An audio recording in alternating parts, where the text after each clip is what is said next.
राष्ट्रीय कथावाचक श्री राजन जी महाराज द्वारा दी गई जानकारी और कहा कि श्री रामचरितमानस के एक चौपाई से काफी विवाद हो गया था। उसी के संदर्भ में कथावाचक राजन जी ने अपने ढंग से चौपाई का भावार्थ सही बताया और बताया कि किस तरीके से सही है। आए हुए लोग पर कुछ लोग टीका टिप्पणी करते हैं, लेकिन अभी तक उसका कोई सही से अर्थ नहीं बता सका। चौपाई का अर्थ कथावाचक श्री राजन जी महाराज ने अपने मुखारबिंद से बताया। यह अच्छी बात है।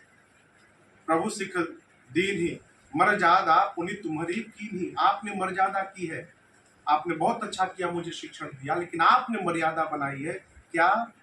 ढोल गंवार शूद्र पशु नारी सकल ताड़ना के अधिकारी। अब यहाँ ताड़ना का अर्थ पीटना नहीं होता। अवधि में हम लोग कहते हैं काहो बबुआ 4 दिन से तारा के ताड़ता नहीं हो। सुने हैं ये शब्द को आप लोग? ताड़ना मने देखना। अब समुद्र नारायण कहते हैं, कई कई महापुरुष इसका अर्थ शिक्षण से भी करते हैं। ताड़े नहीं शिक्षा देने के अधिकारी। अब यहाँ देखिए, समुद्र कहते हैं प्रभु आपने मर्यादा बनाई है। यदि इन 5 तत्वों गगन समीर अनल जल धरणी के साथ व्यवहार करना है तो इन 5 को देखना चाहिए। ढोल गंवार शूद्र पशु नारी। अब जब ऊपर नीचे आप लिखेंगे 5 के नीचे 5 को, तो समुद्र जल है, गगन समीर अनल जल चौथे स्थान पर है। ढोल गंवार शूद्र पशु। समुद्र कहते हैं प्रभु पशु को देखकर जैसा व्यवहार पशु के साथ घर में किया जाता है वही व्यवहार मेरे साथ कीजिए। अर्थात पशु को घर में बांध के रखा जाता है। आप मुझे पार करना चाहते हैं तो आपको मुझे बांधना पड़ेगा, सेतु बंधन करना पड़ेगा। कैसे होगा? आपकी सेना में 2 कपि है, नल और नील। लड़िकाई ऋषि आशीष पाई।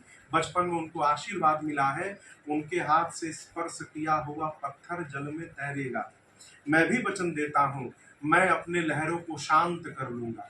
उसका प्रमाण आज भी जाइए जहाँ सेतु बंधन है, समुद्र में लहरें नहीं है, शांत है समुद्र नारायण। ये इसका अर्थ है। अब इसका अनर्थ लगा लिए गोस्वामी जी पीटने के लिए बोले। अरे यत्र नार्यस्ति पूज्यन्ते रमन्ते तत्र देवता। गोस्वामी जी पीटने के लिए कह देंगे?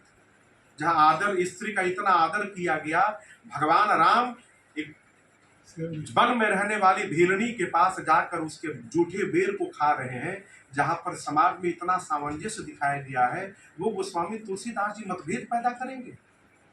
जो भेद बता रहे हैं उनकी बुद्धि में भेद है, उनके विचार में भेद है और उनके व्यवहार में भेद है।